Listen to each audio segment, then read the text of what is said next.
आदरणीय केंद्र मंत्री महामहिम श्री मुरलीधरन जी, मंच पर विराजमान विशिष्ट अतिथियों, मेरे प्यारे दोस्त और हिंदी प्रचारक पुरस्कृत सुनील जी और मित्रों, नमस्कार।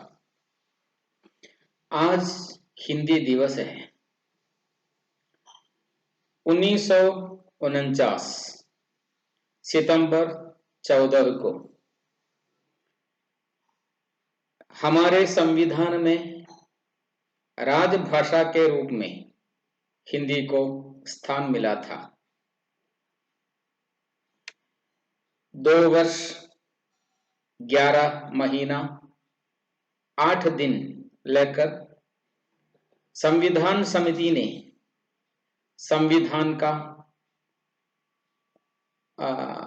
आविष्कार किया था। उसमें धारा 343 के अनुसार हमारी राजभाषा हिंदी है और उसकी लिपि देवनागरी लिपि है। लेकिन संविधान में बताया गया था कि 15 वर्ष तक की अवधि, हम जानते हैं 1950 जनवरी 26 को हम रिपब्लिक बने, गणतंत्र बने, तब से लेकर 15 वर्ष तक हिंदी के साथ साथ राजभाषा के रूप में अंग्रेजी को भी स्वीकार किया था और 15 वर्ष के बाद अंग्रेजी को पूर्ण रूप से त्याग कर सब कार्य हिंदी में होने का निश्चय किया गया था। लेकिन 15 वर्ष के बाद राष्ट्रपति महोदय के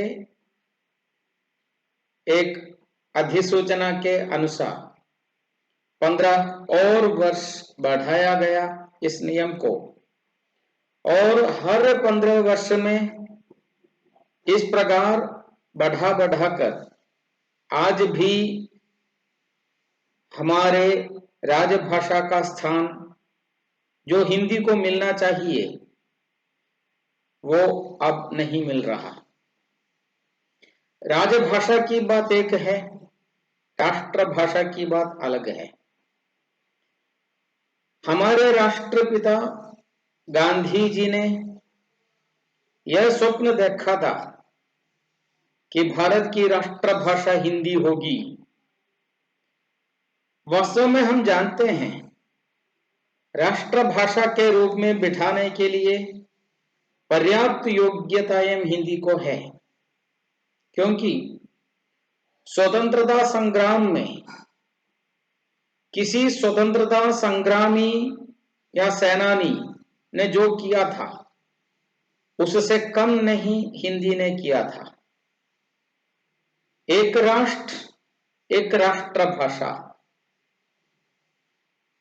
एक हृदय हो भारत जननी, एक राष्ट्रभाषा हिंदी हो, यही नारा सामने रखकर गांधी जी का स्वप्न था कि स्वतंत्र भारत की राष्ट्रभाषा हिंदी होगी। हिंदी के प्रचार के लिए उन्होंने 1919 में दक्षिण भारत हिंदी प्रचार सभा का आयोजन किया। लेकिन स्वतंत्रता के बाद इतने साल हो गए, राष्ट्रपिता के स्वप्न को साकार करने में हम असफल रहे। अब हमारे सामने ऐसा एक सरकार है केंद्र में कि राष्ट्रभाषा को राष्ट्रभाषा के रूप में स्वीकार करने और हिंदी को राष्ट्रभाषा के रूप में प्रचार करने के लिए ताकत रखती हैं। हम आशा करेंगे आगामी वर्षों में हिंदी का प्रचार जिस तरह होना चाहिए उस तरह हो जाएगा और हम जानते हैं कि हमारे इस केरल में सरकार द्वारा संचालित हिंदी संस्थाएं, उनकी जो मान्यता थी अब वो भी खत्म हो रही है। हिंदी को जो स्थान देना चाहिए था वो स्थान राज्य सरकारों और केरल के समुदायों द्वारा नहीं मिल रहा।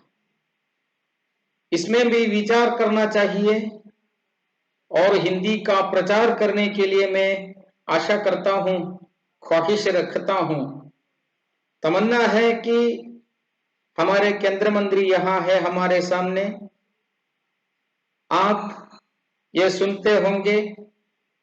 अब सरकारी तौर पर ही जो कार्य हिंदी के प्रचार के लिए हो रहे थे उस कार्य के लिए, उस कार्य को प्रोत्साहन देने के लिए केंद्र की ओर से दबाव आ जाएगा और हिंदी का बढ़ाव उत्तरोत्तर होगा।